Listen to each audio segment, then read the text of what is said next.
the Indian oils and spices, what we typically use in our cooking, um, how do they fit into the Mediterranean diet? Talk about oils first, Nikhil, and then we Yeah. move on to the spices as we take Okay. it ahead. So, as we said, the fat is very integral part of the diet. So, as I said, fat is 30% of my calories. But remember, in that 30%, I have two types of fat: invisible fat and visible fat. My food has its own fat. Rice bran also gives me oil, mustard gives me oil. So my food has its own fat. Every food has a fat. That's what we discussed: the nuts, the rice, the dal, and everything has its own fat. So that fat is 15%.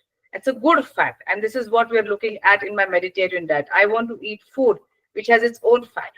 Now what we are discussing now is only the 15 grams or 50% of the oil which is visible fat.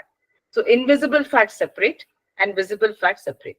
So invisible fat, I'm saying eat food, half plate vegetables, carbs, proteins, and add 30 grams of nuts and 15 grams of seeds every day. 30 grams of nuts. Nuts are all almond, walnut, groundnut, but 30 grams, and 15 grams of seeds. So this is a part of invisible fat, which is MUFA, which is omega-3, which is the best part.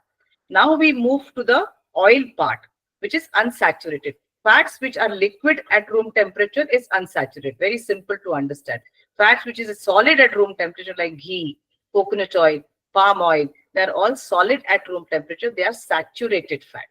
So unsaturated fat, the major challenge is they get very easily rancid. They get very easily oxidized. So step one, always buy oil in pouches. Buy 1 liter oil. Don't buy a tin of oil, because more you expose the oil, more trans fat, more rancidity it gives you. So pouches, you buy the oil and store it in dark, cool place so that you're not damaging the unsaturated nature of oil. So step one, cold pressed, filtered, or refined.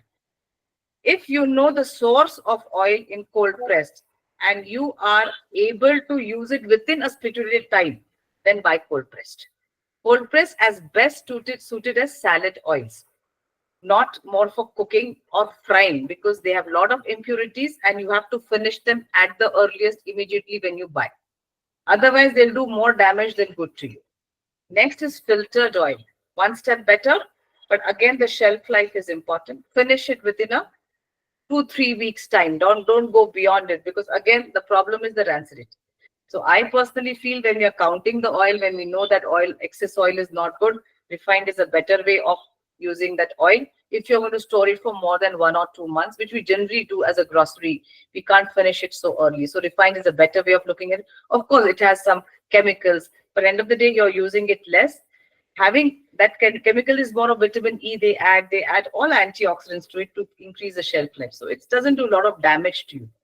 What does damage is if you use cold press oil, buy it and store it for 1 or 2 months and keep using it. That's more dangerous.